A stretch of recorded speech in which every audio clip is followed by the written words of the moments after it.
Jagadgirigutta police స్టేషన్లో ఏర్పాటు చేసిన మీడియా బాలనగర్ ఏసీపీ హనుమంతరావు వివరాలు వెల్లడించారు. ఖమ్మం జిల్లా గోకరాజుపల్లికి చెందిన బొజ్జగాని జ్ఞానమ్మ బంధువులైన బొజ్జగాని దీనమ్మ, బొజ్జగాని నాగేంద్రమ్మ, వెంకట రమణమ్మ, బాలసాని అశోక్, బాలసాని వెంకటపతితో కలిసి ఓ ముఠాను ఏర్పాటు చేసుకుంది. నగరానికి వచ్చి ఓ కారులో బంగారు దుకాణాల వద్దకు వినియోగదారులకు ప్రవేశించి దుకాణంలో సిబ్బందిని దృష్టి మరల్చి వారిలో ఒకరు అసలు బంగారు ఆభరణాలతో వారు వెంట తెచ్చుకున్న నగరి బంగారు ఆభరణాలతో మార్చివేసి అక్కడి నుండి ఉడాయించేవారు. ఈ విధంగా ఈ ముఠా జగద్గిరిగుట్ట పోలీస్ స్టేషన్ పరిధిలో 3 దుకాణాలు, జీడిమెట్ల పరిధిలో ఓ దుకాణం, చైతన్యపురి పరిధిలో ఓ దుకాణంలో చోరీకి పాల్పడ్డారు. బంగారం దుకాణాలు యాజమాన్య ఫిర్యాదు మేరకు కేసు నమోదు చేసుకున్న పోలీసులు ముఠాలోని 4 సభ్యులను అరెస్ట్ చేశారు. ముఠా నాయకురాలు బొజ్జగని జ్ఞానమ్మ, కారు డ్రైవర్ బాలసాని వెంకటపతి పరారులో ఉన్నారు. గతంలో ఈ ముఠాలోని దీనమ్మపై 11, నాగేంద్రమ్మపై 12, వెంకటరమణమ్మపై 12 కేసులు వివిధ పోలీస్ స్టేషన్లలో నమోదై ఉన్నాయని, నిందితులను కోర్టులో హాజరుపరచనున్నట్లు ఏసీపీ తెలిపారు. ఆగస్టు 27 ఒక అటెన్షన్ డైవర్షన్ కేసు అయింది. అట్లా 3 జ్యువెలరీ షాప్స్లో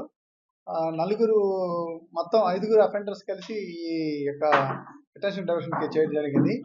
అవి వాళ్ళు మదిరాకి సంబంధించినటువంటి ఇరుకలకు సంబంధించిన గ్యాంగ్ వాళ్ళందరూ కూడా, ఆ ప్రొఫెషనల్స్ వాళ్ళందరూ కూడా వాళ్ళు ఎట్లా చేస్తారంటే అక్కడ ఒక వెహికల్ ఎంగేజ్ చేసుకొని ఇక్కడికి వచ్చి ఆ వెహికల్ ఒక చోట పెట్టి ఆ టీమ్స్ 5 టీమ్స్ అయితే ఉన్నారో 2 టీంలుగా విడిపోయి జ్యువెలరీ షాప్స్కి వెళ్ళి వాళ్ళు ఏదైతే ఒరిజినల్ జ్యువెలరీ ఉంటుందో దాన్ని ఆ ప్లేసుల్లో పెట్టి వాళ్ళకి తెలియకుండా వాళ్ళకి సిమిలర్ ఐటమ్స్ రోల్డ్ గోల్డ్ టైప్లో ఫేక్ బంగారం ఐటమ్స్ దాంట్లో పెట్టి వాళ్ళు ఆ వస్తువులు తీసుకొని వాళ్ళు ఎస్కేప్ కావడం జరుగుతుంది. అట్లా వీళ్ళు చాలా కేసులు ఇన్వాల్వ్ అయ్యారు. ఎస్పెషల్లీ మన దగ్గరే జగద్గిరిగుట్ట పోలీస్ స్టేషన్లో 3 కేసులు ఉన్నాయి. జీడిమెట్ల పోలీస్ స్టేషన్ ఒక కేసు ఉంది.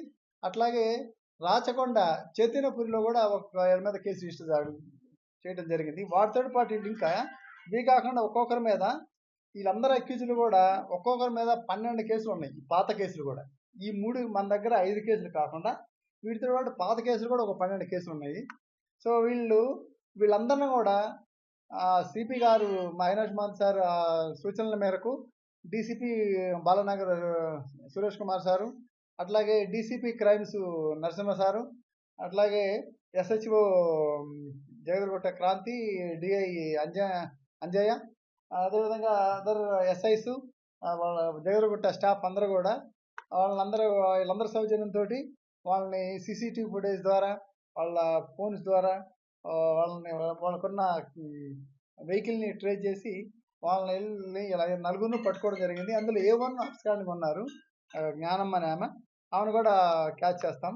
ఇప్పుడు మనకు ప్రస్తుతానికి ఒక వెహికల్ సీజ్ అయింది, డిటెక్ట్ అయింది. ఈ బంగారం కూడా డిటెక్ట్ అయ్యింది. మొత్తం ఈ కేసులో మనకు బంగారం ఎంత పోయిందంటే 65 గ్రాములు బంగారం కూడా పోవడం జరిగింది.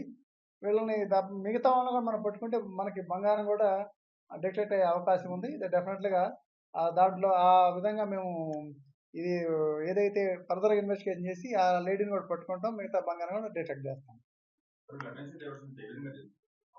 అటెన్షన్ డైవర్షన్ అంటే వీళ్ళు కస్టమర్స్ లాగా షాపులోకి వెళ్తారు.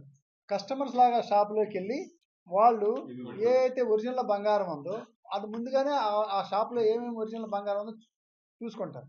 చూసి సిమిలర్ అంటే అదే విధంగా ఏవైతే ఉన్నాయో వాటిని తీసుకెళ్తారు, వాళ్ళ దగ్గర క్యారీ చేస్తారు. వాళ్ళు కొంచెం వేరే పనులు ఉన్నప్పుడు ఏం చేస్తారంటే వాటిని ఆ ప్లేస్లో పెట్టి ఒరిజినల్ బంగారం వాళ్ళని తీసుకుంటారు.